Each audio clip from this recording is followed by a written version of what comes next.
चीज याद करना, हीलियम का एटॉमिक नंबर 2 होता है, ठीक है। 2 में 8 2 जोड़िए तो 10, नियॉन का एटॉमिक नंबर 10 हो गया, आर्गन का 18 हो गया, तो 18 1 जा 18, 18 2 जा 36, क्रिप्टॉन का 36, 18 3 जा 54, तो हम बोले से क्रिप्टॉन का 36 है और जेनॉन का है मेरा 54, 5 और 3 कितना हो गया 8, 6 था तो 6, तो रोडोन का भी 86 है, समझे। ये कला याद रखिए,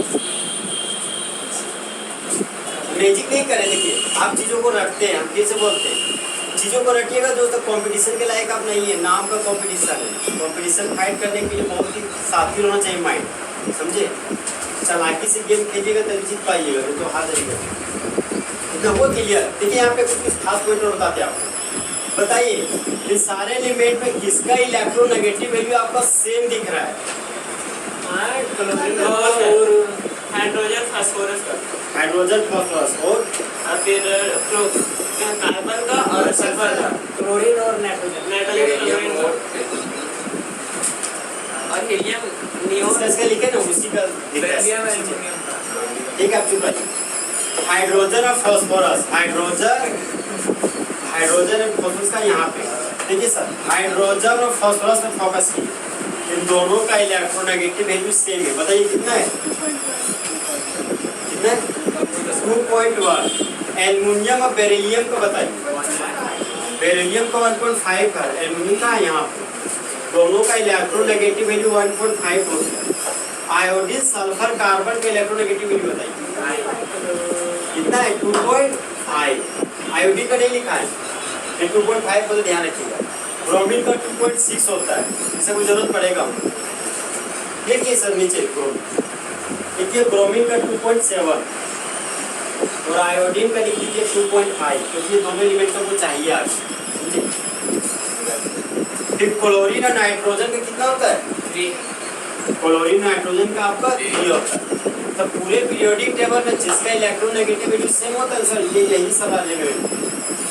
जब इसे याद करने का तरीका इस तरह किया, हीरा पन्ना आलू बैंगन आईएससी में क्लास नहीं किया, समझे।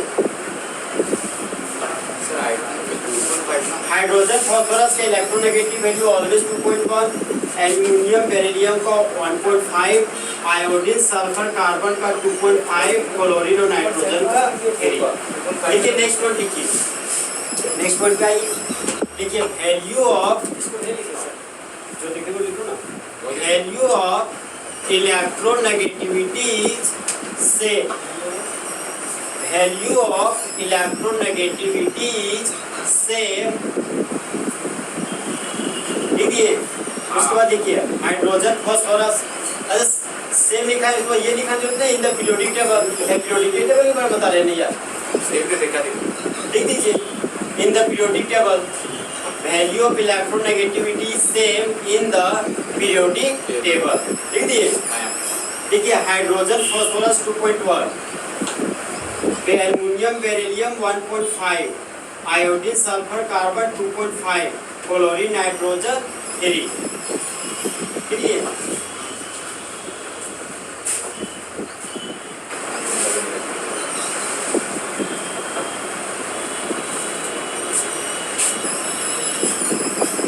हो गया। देखिए सर एक याद रखिएगा, एक और चीज ओवन कोर, पूरा पीरियोडिक टेबल में सबसे ज्यादा इलेक्ट्रोनेगेटिव वैल्यू क्लोरीन का होता है। ये आपके एग्जाम में पूछा हुआ क्वेश्चन है, क्लास 11 में सभी बहुत बार आया हुआ क्वेश्चन। क्लोरीन का इलेक्ट्रोनेगेटिव वैल्यू कितना होता है? 4, और ऑक्सीजन का 3.5, और नाइट्रोजन का 3, और क्लोरीन का 3। लिखिए अब नोट, NOT नोट, नोट लिखिए। पॉइंट नंबर 1 लिखिए, Chlorine is the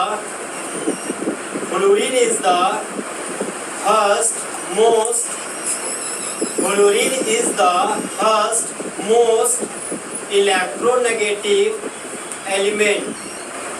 Chlorine is the first most electronegative element in the periodic table. In the periodic table. Okay. Point number 2 लिखिए, oxygen is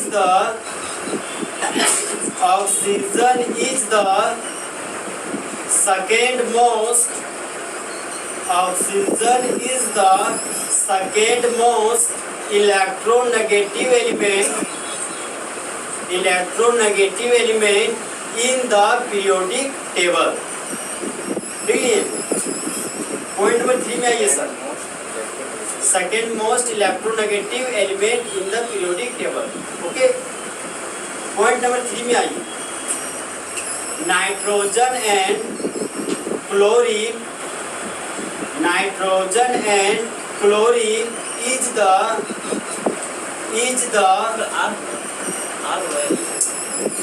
nitrogen and chlorine is the third most electronegative element in the periodic table. देखिए,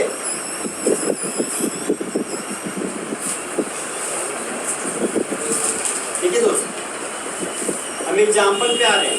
सबसे पहले हम inorganic compound को बता रहे हैं. ठीक है, इनऑर्गेनिक कंपाउंड को मुझे पढ़ाना नहीं है यहाँ पे, बस हिट कर देते हैं क्योंकि उसका जरूरत पड़ेगा हमको ऑर्गेनिक केमिस्ट्री पढ़ाने. ठीक है, पहले इनऑर्गेनिक कंपाउंड आपको HCl है जो आपको अभी भी पढ़ाए हैं.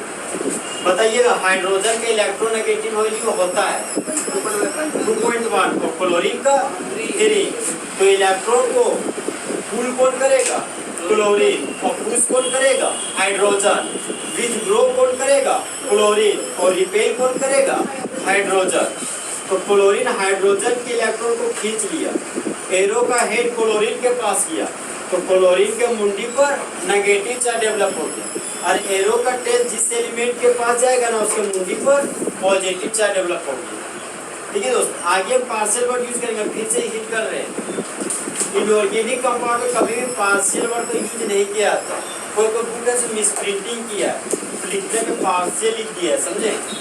जैसे जो बुक लिखते वो भी इंसान होते यार. मान लीजिए वो ऑर्गेनिक कंपाउंड का लिख रहा था, 10 को कंपाउंड 11 कंपाउंड उसमें ऑर्गेनिक लिखना था, तो पार्शियल लिखने का उसको प्रैक्टिस हो गया था, वो मिस्टेक से पार्शियल लिखा गया. एक बार पार्शियल लिखा गया तो पूरा बुक में छाप नहीं किया यार. इसे ध्यान रखिएगा, इनऑर्गेनिक कंपाउंड में कभी भी पार्शियल वर्ड का यूज नहीं किया.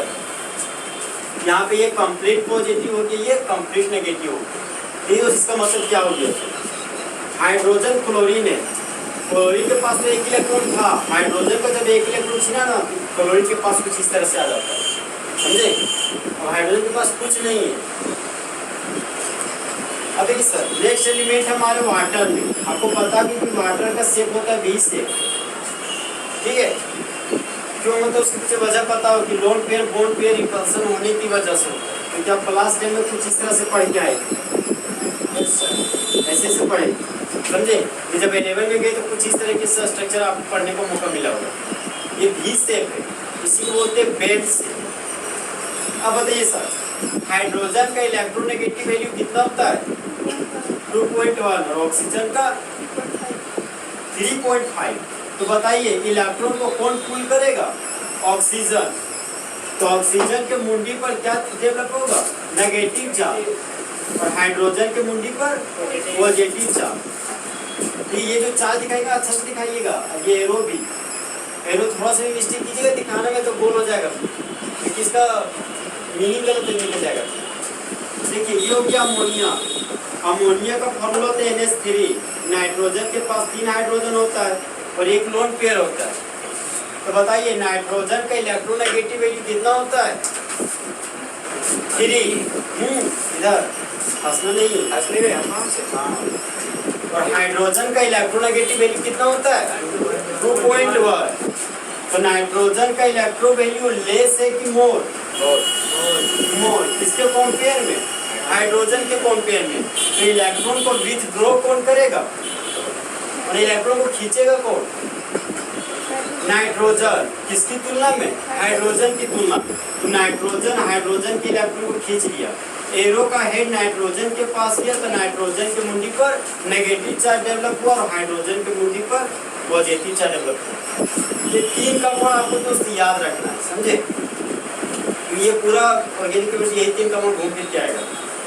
इसका बनाइए तो दोस्त मान लीजिए अगर HF होता, HBr होता और HI होता, तो इन लोग का एरो किधर किधर जाता, सो क्या दिखाई।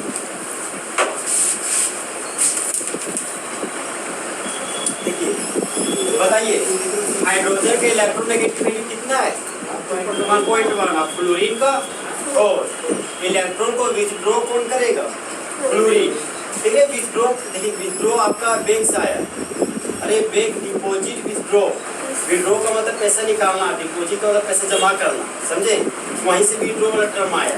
हम बोले फ्लोरीन है तो हाइड्रोजन के इलेक्ट्रॉन को विथड्रॉ किया, मतलब इलेक्ट्रॉन क्या किया, खींचा, तो फ्लोरीन हाइड्रोजन के इलेक्ट्रॉन को पुल किया, तो एरो का हेड किसके पास गया, फ्लोरीन के पास। बोलो नहीं बोलेगा तो हम थोड़ी बोलो नहीं, तेरो का हेड फ्लोरीन के पास गया, तो फ्लोरीन के मुंडी पर पॉजिटिव हुआ, नेगेटिव, और हाइड्रोजन के मुंडी पर पॉजिटिव चार्ज।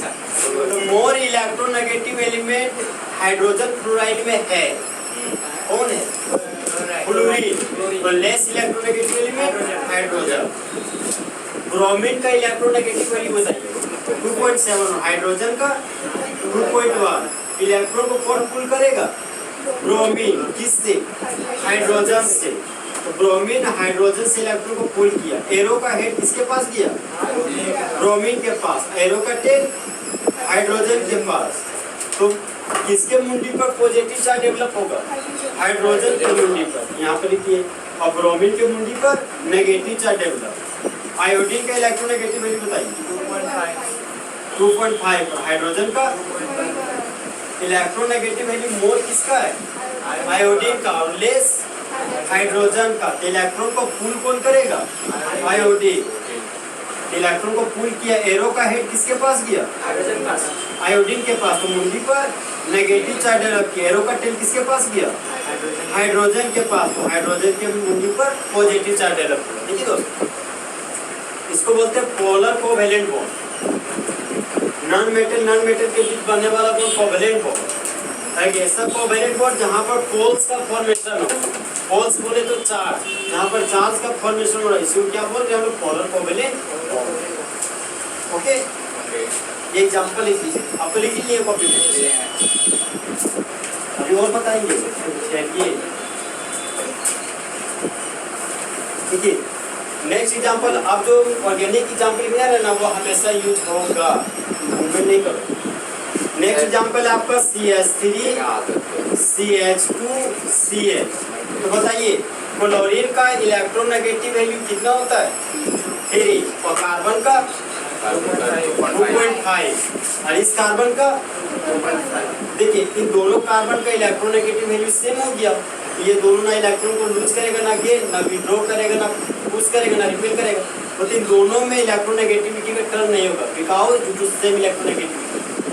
ओके, अब कार्बन क्लोरीन में देखते सर, कार्बन का इलेक्ट्रोनेगेटिव वैल्यू 2.5 और क्लोरीन का 3।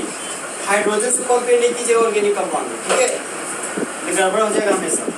तो क्लोरीन का इलेक्ट्रोनेगेटिव वैल्यू ज्यादा है किसकी तुलना में, कार्बन की तुलना में।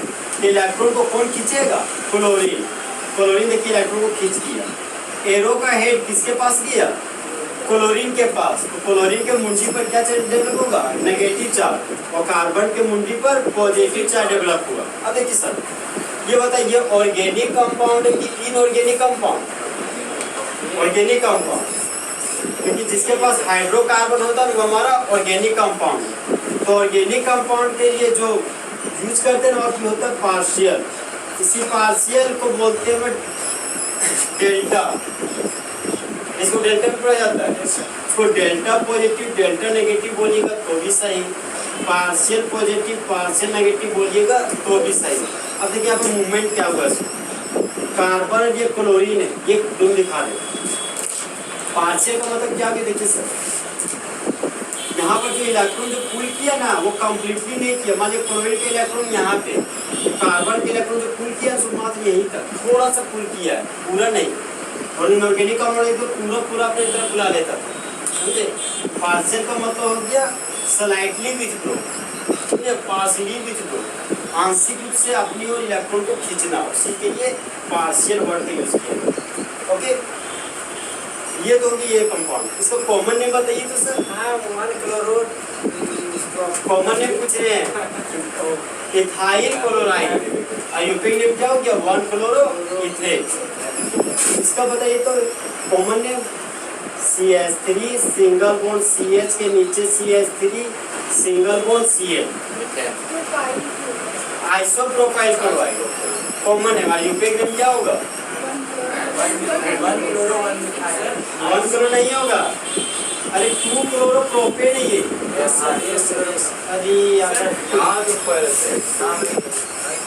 अच्छा तुम लोग एक मामू बना देता आदमी को, CH3 है, अरे ये रहता था 2 क्लोरो प्रोपेन और ये रहा तो इसका नाम 1 क्लोरो 1 मिथाइल इथेन चल गया। ये दोनों सेम कंपाउंड है आपका। अब बताइए इसका नाम बताइए तो CH3 है सिंगल बॉन्ड कार्बन, और कार्बन पर लगा हुआ 2 मिथाइल ग्रुप और कार्बन से जुड़ा हुआ क्लोरीन। बताइए कार्बन और क्लोरीन में इलेक्ट्रोनेगेटिव वैल्यू ज्यादा किसका है, क्लोरीन का। तो इलेक्ट्रॉन को विथड्रॉ कौन करेगा, क्लोरीन। देखिए इलेक्ट्रॉन को खींच लिया क्लोरीन, एरो का हेड क्लोरीन के पास गया तो क्लोरीन के मुंडी पर नेगेटिव चार्ज डेवलप हुआ, एरो का टेल कार्बन के पास गया तो कार्बन के मुंडी पर पॉजिटिव चार्ज डेवलप हुआ। जो ऑर्गेनिक कंपाउंड है इसलिए देखिए पार्शियल पॉजिटिव और पार्शियल नेगेटिव। ओके इसी और ध्यान रखिएगा दोस्तों, ये कार्बन है ये क्लोरीन है। हम पढ़ाते तो देखते हैं स्टूडेंट कुछ और सोच लेता है, सिखाते कुछ और सीख कुछ हो जाता है। ये कार्बन है इससे दिखा देता है, ये इलेक्ट्रॉन यहाँ तक पहुँच ही नहीं पाया है, समझे, ये रोंग वे। देखिए दोस्त अगर आप इस तरह का मूवमेंट करने में सफल नहीं है ना तो परीक्षा में ना कीजिएगा, नहीं तो आपको 0 नंबर देगा। कॉन्सेप्ट सही देगा फिर 0 नंबर देके निकल जाएगा। क्योंकि जो कॉपी चेक करते हैं ना दोस्त वो टीचर पैसा देके ही बने हैं, समझे, गवर्नमेंट में। तो वो लोग वो तो लोड नहीं लेते, वो कॉपी अपना देखते हैं कि आंसर इसी तरह दिखा सेम टू सेम, और आपका कॉपी सेम नहीं दिखा तो आप गए क्यों, समझे। कार्बन और क्लोरीन में क्लोरीन का इलेक्ट्रोनेगेटिव वैल्यू कितना होता है, 3। तो इलेक्ट्रॉन को विथड्रॉ कौन करेगा, क्लोरीन। तो क्लोरीन देखिए इलेक्ट्रॉन को खींचा, एरो का हेड क्लोरीन के पास किया तो क्लोरीन के मुंडी पर नेगेटिव चार्ज, एरो का टेल कार्बन के पास किया तो कार्बन के मुंडी पर पॉजिटिव चार्ज। ऑर्गेनिक कंपाउंड्स में पार्शियल पॉजिटिव और पार्शियल नेगेटिव वैल्यू। देखिए मतलब हाफ होता है। देखिए यहाँ पे दोस्तों आपने जो बॉन्ड डिसोसिएशन में मिस्टेक कर दी। देखिए यहाँ पे कार्बन कार्बन है ना तो दोनों का इलेक्ट्रोनेगेटिव वैल्यू कितना होता है, कार्बन का 3.5 नहीं होता है, 2.5 होता है, समझे। इन दोनों का इलेक्ट्रोनेगेटिव वैल्यू सेम हो गया, यहाँ पर तो कोई मूवमेंट नहीं होगा सिग्मा बॉन्ड का, समझे। अब कार्बन और नाइट्रोजन के पास आए तो कार्बन का इलेक्ट्रोनेगेटिव वैल्यू कितना होता है, 2.5 और नाइट्रोजन का 3। तो बताइए इलेक्ट्रॉन को पुल कौन करेगा, नाइट्रोजन, और लूज कौन करेगा, कार्बन। इलेक्ट्रॉन को विथड्रॉ कौन करेगा, नाइट्रोजन, और रिपेल कौन करेगा, कार्बन। ये सब केमिस्ट्री का वर्ड है, ये सुनना ही पड़ेगा तुमको। अगर आज हम नहीं बताएंगे तो कल बुक में मिलेगा तुमको, तो उससे दिक्कत हो जाएगा। देखिए यहाँ पे जो मूवमेंट है सिर्फ और सिर्फ बॉन्ड पे दिखा रहे हैं। अब बॉन्ड पे दिखा दीजिए सिग्मा इलेक्ट्रॉन है ना तो कार्बन से नाइट्रोजन की ओर गया, कितना चल दिखा है, इसी का दिखाना था आपको। एरो का हेड गया तो नाइट्रोजन के मुंडी पर नेगेटिव चार्ज डेवलप हुआ, एरो का टेल कार्बन के पास गया तो पॉजिटिव चार्ज डेवलप हुआ। और ये हाइड्रोकार्बन है इसलिए पार्शियल पॉजिटिव और पार्शियल नेगेटिव का यूज करेंगे। ये पार्शियल यहाँ भी दिखा सकते हैं, ये प्रॉपर दिखाने के लिए यहाँ पे इस तरह दिखाया जाता है, समझे। पार्शियल पॉजिटिव पार्शियल नेगेटिव इस तरह आपको मूवमेंट दिखाना। अब देखिए ये कीटोन फंक्शनल ग्रुप है, कीटोन के राइट साइड में फिनाइल ग्रुप लगा हुआ, लेफ्ट साइड में मिथाइल ग्रुप लगा हुआ है। यहाँ पे देखिए जो भी मूवमेंट हो रहा है दोस्त वो फंक्शनल ग्रुप के बीच बॉन्ड टूटता है, समझे। देखिए यहाँ पे अमाइन फंक्शनल ग्रुप है, यहाँ पे बॉन्ड अब कार्बन और अमाइन फंक्शनल ग्रुप के बीच तोड़े। ये मेरा कीटोन फंक्शनल ग्रुप है, तो फंक्शनल ग्रुप में ही बॉन्ड टूटेगा। चाहे बॉन्ड आपका फंक्शनल ग्रुप पे टूटेगा, चाहे फंक्शनल ग्रुप से जुड़ा हुआ कार्बन जो सिंगल कार्बन होगा उस कार्बन पे बॉन्ड टूटेगा। अब देखिए आप ये कीटोन फंक्शनल ग्रुप है, कीटोन फंक्शनल ग्रुप में हम देख रहे हैं सर ये मेरा है डाइवैलेंट कीटो ग्रुप, इसी को बोलते हैं डाइवैलेंट कीटो ग्रुप। कार्बन और ऑक्सीजन के बीच 2 बॉन्ड है, उसमें से एक बॉन्ड सिग्मा बॉन्ड है, दूसरा बॉन्ड पाई बॉन्ड है। ये कहाँ से बोले सुना रहे ना? जैसे कार्बन कार्बन सिंगल बॉन्ड होता था तो सिग्मा बॉन्ड, कार्बन कार्बन के बीच डबल बॉन्ड तो एक सिग्मा एक पाई बॉन्ड, और ट्रिपल बॉन्ड होता था एक सिग्मा बॉन्ड और बचा हुआ दो बॉन्ड पाई बॉन्ड। तो वहीं से कॉन्सेप्ट ला रहे हैं कि कार्बन और ऑक्सीजन के बीच जो डबल बॉन्ड है ना, उसमें एक सिग्मा बॉन्ड है और दूसरा आपका पाई बॉन्ड है। अब देखिए सर, ऑक्सीजन का इलेक्ट्रोनेगेटिव वैल्यू कितना होता है? 3.5 और कार्बन का 2.5। ठीक है, तो यहाँ पे थोड़ा सा कॉन्सेप्ट और है, हम कल नहीं बताएं, थोड़ा सा हिंट कर देते। सिंगल बॉन्डेड कार्बन का इलेक्ट्रोनेगेटिव वैल्यू हमेशा 2.5 होता है, जो कल हम लिखा दें। फिर थोड़ा सा चेंजिंग है कॉन्सेप्ट में, अगर डबल बॉन्डेड कार्बन रहेगा ना तो उसका इलेक्ट्रोनेगेटिव वैल्यू 2.75 होता है, और ट्रिपल बॉन्डेड कार्बन का इलेक्ट्रोनेगेटिव वैल्यू 3.25 होता है। लेकिन आप तीन वैल्यू याद ना करके अगर सिर्फ एक ही वैल्यू याद कीजिए तो आपका काम बन जाएगा, समझे? तो ये भी वैल्यू आप याद करेंगे तो और बेहतर, और नहीं याद है तो फिलहाल इससे काम बनाएंगे हम लोग। ठीक है, तो ये वाले कम से कम रखिए, एक तो तीनों रखिएगा, बच्चों तीनों में से भूल गए। यहाँ पे देखिए कार्बन का इलेक्ट्रोनेगेटिव वैल्यू 2.5 हो गया और ऑक्सीजन के इलेक्ट्रोनेगेटिव वैल्यू 3.5। सिग्मा बॉन्ड एक तरह का स्ट्रॉन्ग बॉन्ड है और पाई बॉन्ड एक तरह का वीक बॉन्ड है। तो वो जानते हैं कि जो वीक बॉन्ड होता है उसको तोड़ने के लिए कम एनर्जी का रिक्वायरमेंट होता है। तो यहाँ पर जो बॉन्ड टूटेगा सर वो पाई बॉन्ड टूटेगा। अगर इसको पाई बॉन्ड मानिएगा तो ये सिग्मा बॉन्ड बन जाएगा, और इसको सिग्मा बॉन्ड मानिएगा तो ये पाई बॉन्ड बन जाएगा। समझे बात? तो मान लीजिए फिलहाल ये मेरा पाई बॉन्ड है, ये मेरा सिग्मा बॉन्ड है। ठीक है, यहाँ पे पाई बॉन्ड मूवमेंट करिए कुछ। एरो का हेड ऑक्सीजन के पास गया तो ऑक्सीजन के मुंडी पर नेगेटिव चार्ज डेवलप हुआ।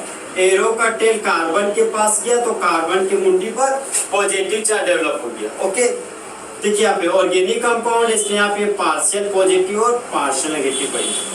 कुछ नहीं करिए, ये मूवमेंट से यहाँ पे दिखाना है। पाई को मूवमेंट किया ऑक्सीजन की तरफ, पार्शियल नेगेटिव आया, कार्बन की तरफ पार्शियल पॉजिटिव आया। समझे? तीसरा आपको बॉन्ड तोड़ना था। अब बताइए, कार्बन नाइट्रोजन में नाइट्रोजन का इलेक्ट्रोनेगेटिव वैल्यू कितना होता है?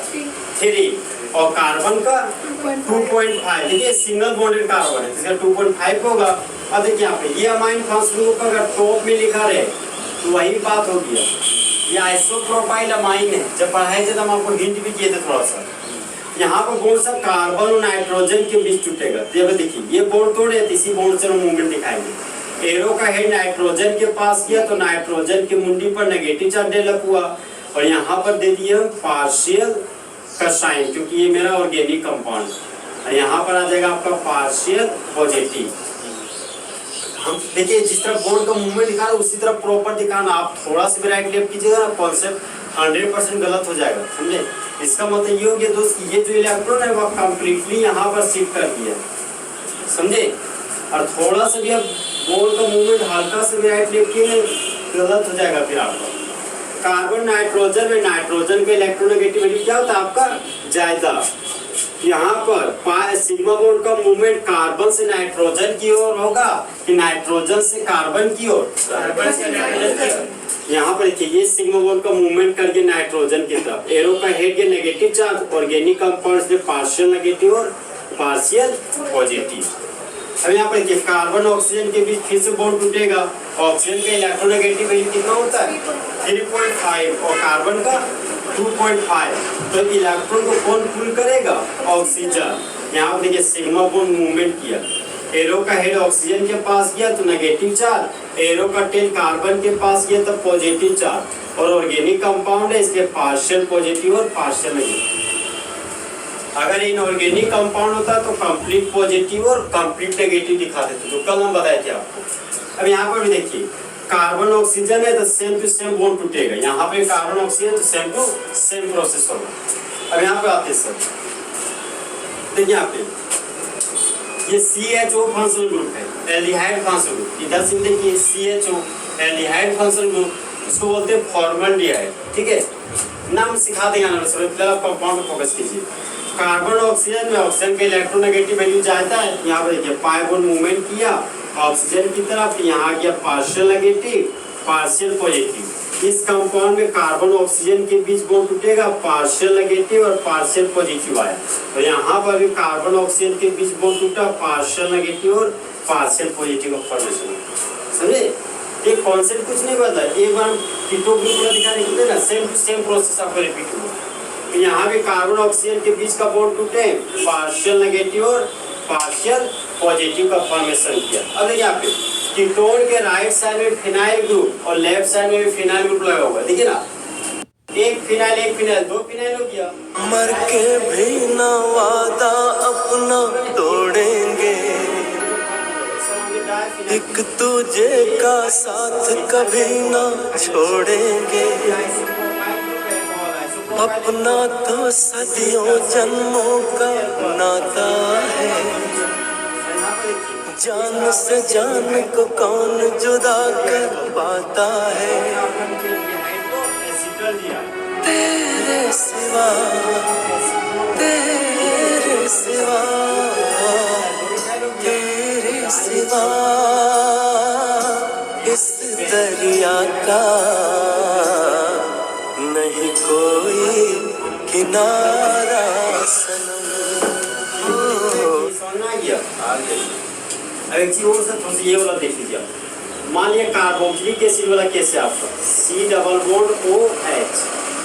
देखिए आप शायद किए थे, आप कार्बन ऑक्सीजन के बीच में बॉन्ड तोड़ दिए थे, इस कार्बन ऑक्सीजन दोनों के बीच बॉन्ड तोड़ दिए थे। ये दोनों केस है, तो दोनों केस होता है, कभी कभी कार्बन ऑक्सीजन के बीच टूटता है बॉन्ड, और कभी कभी कार्बन इस ऑक्सीजन के बीच भी टूटता है, और कभी कभी इस ऑक्सीजन इस हाइड्रोजन के बीच भी बॉन्ड टूटता है, समझे। तो फिलहाल आपको अचानक हम सारे केस बताएंगे तब गड़बड़ा जाइएगा, धीरे धीरे समय बढ़ते जाएगा, क्रिटिकल चीज आते जाएगी, धीरे धीरे बताते चले जाएंगे, समझे।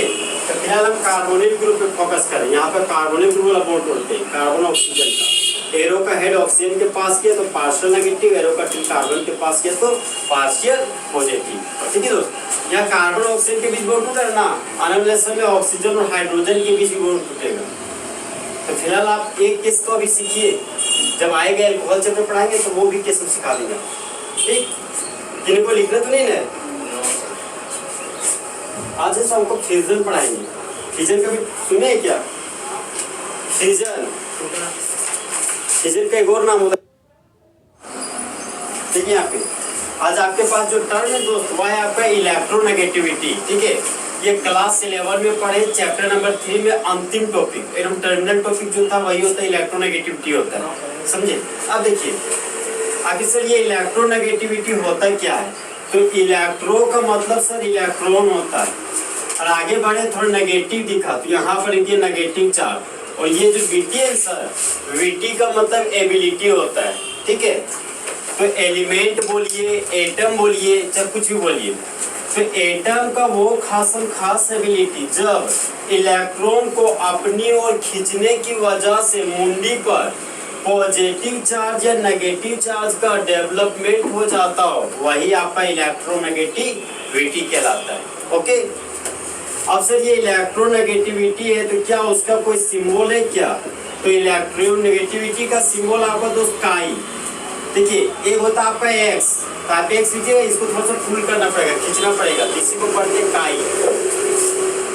काई का स्पेलिंग होता है CHI, इसको चाई नहीं पढ़िएगा, ठीक है, काई होता है। अब देखिए सर, आखिर जो इलेक्ट्रोनेगेटिविटी का टर्म है वह कौन सा बॉन्ड के लिए दिया गया? तो ध्यान रखिएगा दोस्त, इलेक्ट्रोनेगेटिविटी का टर्म ना सिर्फ और सिर्फ कोवेलेंट बॉन्ड के लिए दिया गया है, आयोनिक बॉन्ड के लिए नहीं दिया गया है, कोऑर्डिनेट बॉन्ड के लिए नहीं दिया गया है, वैन-डर-वाल बॉन्ड के लिए नहीं दिया गया, ठीक है, सिर्फ और सिर्फ कोवेलेंट बॉन्ड के लिए दिया गया है। और आपको पता होगा कि कोवेलेंट बॉन्ड नॉन मेटल और नॉन मेटल के बीच बनता है, समझे।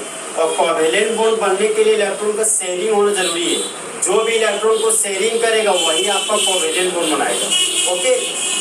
अब आते सर कि कोवेलेंट बॉन्ड क्या, उसका एक्सप्लेनेशन थोड़ा सा करते हैं। मान लीजिए दोस्त एक हाइड्रोजन है और एक आपका क्लोरीन है, दोनों बचपन के दोस्त हैं। हाइड्रोजन बोलता है कि मेरा एटॉमिक नंबर है ना 1 है, और क्लोरीन बोलता है मेरा एटॉमिक नंबर है ना 17 है। हाइड्रोजन बोलता है ना हम न्यूट्रल एटम है, तो बोले यार तुम न्यूट्रल एटम हो, तुम कहना क्या चाह रहे हो? तो ये बोलता है कि यार तुम पढ़े हो ना कि Z बराबर P और P बराबर E होता है, कब? जब न्यूट्रल एटम हो तब। मतलब जितना एटॉमिक नंबर होगा उतना प्रोटॉन का नंबर होगा, उतना ही इलेक्ट्रॉन का नंबर होगा। तो हाइड्रोजन का एटॉमिक नंबर 1 है, प्रोटॉन का नंबर भी 1 है और इलेक्ट्रॉन का नंबर भी 1 है। तो हाइड्रोजन के पास 1 इलेक्ट्रॉन है तो फर्स्ट सेल में 1 इलेक्ट्रॉन किया। ओके, अब क्लोरीन के पास ये क्लोरीन का एटॉमिक नंबर 17 है, प्रोटॉन का नंबर भी 17 हो गया और इलेक्ट्रॉन भी क्या हो गया आपका 17। अब ये क्लोरीन इलेक्ट्रॉन को डिवाइड कर रहा है तो फर्स्ट सेल में गया इसका 2 इलेक्ट्रॉन, सेकेंड सेल में गया 8 इलेक्ट्रॉन और लास्ट सेल में गया आपका 7 इलेक्ट्रॉन। लास्ट सेल को ये लोग बोलते हैं वैलेंस सेल, इसी को बोलते हैं अल्टीमेट सेल। ठीक है, तो वैलेंस सेल में रहने वाले इलेक्ट्रॉन को वैलेंस इलेक्ट्रॉन बोलते हैं। अब हाइड्रोजन क्लोरीन को देखा, क्लोरीन हाइड्रोजन को देखा, हाइड्रोजन क्लोरीन को देख के बोलता है कि यार काश मेरे पास एक और इलेक्ट्रॉन होता ना तो मेरा ड्यूप्लेट कंप्लीट होता और हम हो जाते स्टेबल। देखो दोस्त, स्टेबल है तो स्टेबिलिटी से आया हुआ है, और स्टेबिलिटी का मतलब होता है फोर्स ऑफ अट्रैक्शन। इससे आपको समझ नहीं आएगा कि कहने क्या चाह रहा है, अब आपको और इजी करके बताते हैं। स्टेबिलिटी का मतलब होता है सुविधा, समझे? हम लोग किसी भी जगह पर कंफर्ट महसूस करते थे बोलते हैं हम स्टेबल है। तो उसी तरह एलिमेंट की दुनिया में स्टेबल होने के लिए चाहे उसका ड्यूप्लेट कंप्लीट होना चाहिए चाहे ऑक्टेट। अब ये क्लोरीन है, क्लोरीन बोलते हैं मेरा वैलेंस इलेक्ट्रॉन 7 है, काश कोई हमको 1 इलेक्ट्रॉन देता तो मेरा ऑक्टेट कंप्लीट होता और हम हो जाते स्टेबल। ये दोनों दोस्त है सो एक बार मिल गए। अब देखो हाइड्रोजन अपने कहानी क्लोरीन को सुनाया, क्लोरीन अपना स्टोरी हाइड्रोजन को सुनाया। अब हाइड्रोजन क्लोरीन का बात समझा और जान रहा हाइड्रोजन कि मेरा बचपन का दोस्त क्लोरीन है, अगर इसको ऑक्टेट कंप्लीट करने के लिए 1 इलेक्ट्रॉन का रिक्वायरमेंट है तो मेरा रिस्पॉन्सिबिलिटी है कि वह 1 इलेक्ट्रॉन मैं दूं। यहाँ पर हाइड्रोजन क्या किया दोस्त, 1 इलेक्ट्रॉन का शेयरिंग किया और क्लोरीन के पास था 7 इलेक्ट्रॉन, लेकिन 8 इलेक्ट्रॉन कंप्लीट करने के लिए इसको 8 इलेक्ट्रॉन कंप्लीट करने के लिए क्लोरीन को 1 इलेक्ट्रॉन को और रिक्वायरमेंट है, इसको 1 इलेक्ट्रॉन चाहिए, इसलिए क्लोरीन भी 1 इलेक्ट्रॉन शेयर किया। क्लोरीन 1 इलेक्ट्रॉन शेयर किया तो इसके पास 6 और रिमेनिंग इलेक्ट्रॉन बच गया। बचा हुआ 6 इलेक्ट्रॉन को लोन पेयर के केस में रखा है 1 2 3 4 5 6 इलेक्ट्रॉन। ओके, अब देखिए हाइड्रोजन इलेक्ट्रॉन शेयर किया, क्लोरीन भी 1 इलेक्ट्रॉन शेयर किया। ये देखिए हाइड्रोजन का ड्यूप्लेट कंप्लीट हो गया, 2 इलेक्ट्रॉन कंप्लीट हो गया। अब क्लोरीन देखिए ये हो गया 2 इलेक्ट्रॉन 2 4 6 8, तो क्लोरीन का भी ऑक्टेट क्या हो गया कंप्लीट। अब यहाँ पर देखिए दोस्तों, हाइड्रोजन था तो यहाँ पर लिखिए हाइड्रोजन, क्लोरीन था तो क्लोरीन लिखिए, ये दोनों इलेक्ट्रॉन आपस में जुड़कर बॉन्ड बना लिए। अब हम बोल रहे सर कि हाइड्रोजन का इलेक्ट्रोनेगेटिव वैल्यू 2.1 है और क्लोरीन का इलेक्ट्रोनेगेटिव वैल्यू 3, जो आप आ गया टाइम इसको लिखाने का, दिखा देंगे कुछ समय के बाद। तो यहाँ पर है क्या सर, क्लोरीन का इलेक्ट्रोनेगेटिव वैल्यू 3 है और हाइड्रोजन का इलेक्ट्रोनेगेटिव वैल्यू 2.1 है, और ये दोनों इलेक्ट्रॉन आपस में जुड़कर जो बॉन्ड बनाया है वह है मेरा shared pair of electron. Okay, shared pair of electron को ये लोग बॉन्ड पेयर बोलते हैं। अब देखिए क्लोरीन हाइड्रोजन को देखा, क्लोरीन बोलता है मेरा इलेक्ट्रोनेगेटिव वैल्यू ज्यादा है हाइड्रोजन, हम तुम्हारे इलेक्ट्रॉन को खींचने जा रहे हैं, माने इलेक्ट्रॉन को पुल करने जा रहे हैं, इलेक्ट्रॉन को विथड्रॉ करने जा रहे हैं। तो हाइड्रोजन है सो परेशान हो गया कि अरे यार मेरे पास तो एक ही तो इलेक्ट्रॉन था, अगर तुम ले लोगे तो मैं क्या करूँगा। तो क्लोरीन तो हाइड्रोजन क्लोरीन को देखा और क्लोरीन को देख के बोलता है कि खुशी जब भी मैं तेरी आंखों में कम देखता हूँ तो कहाँ मैं अपना गम देखता हूँ। तो यहाँ पर देखिए क्लोरीन क्या किया, हाइड्रोजन के इलेक्ट्रॉन को छीन लिया, एरो का हेड क्लोरीन के पास चल गया तो क्लोरीन के मुंडी पर नेगेटिव चार्ज डेवलप हो गया, और जिधर एरो का टेल गया दोस्त उसके मुंडी पर पॉजिटिव चार्ज डेवलप हो गया। अब हाइड्रोजन अपने पास रहने वाले इलेक्ट्रॉन को जब क्लोरीन छीन रहा था तो हाइड्रोजन बोलता है कि यार तुम क्लोरीन मेरे इलेक्ट्रॉन छीन लिए हो तो मेरे पास इलेक्ट्रॉन बचा कहाँ, मेरे पास इलेक्ट्रॉन बचा कहाँ, क्योंकि हाइड्रोजन के पास जो 1 इलेक्ट्रॉन था वो भी खत्म हो गया। देखिए पूरा लैंग्वेज हम बोल रहे कि shared electron shared pair of electron को जब कोई एटम अपनी ओर पुल करता है, अपनी ओर स्ट्रांगली अट्रैक्ट करता है तो होने वाले घटना या होने वाले प्रोसेस को इलेक्ट्रोनेगेटिविटी कहा जाता है। देखिए दोस्त हाइड्रोजन है ना मेटल और नॉन मेटल दोनों के जैसे बिहेव करता है। आप लोग क्लास 10 में पढ़े हो तो आप लोग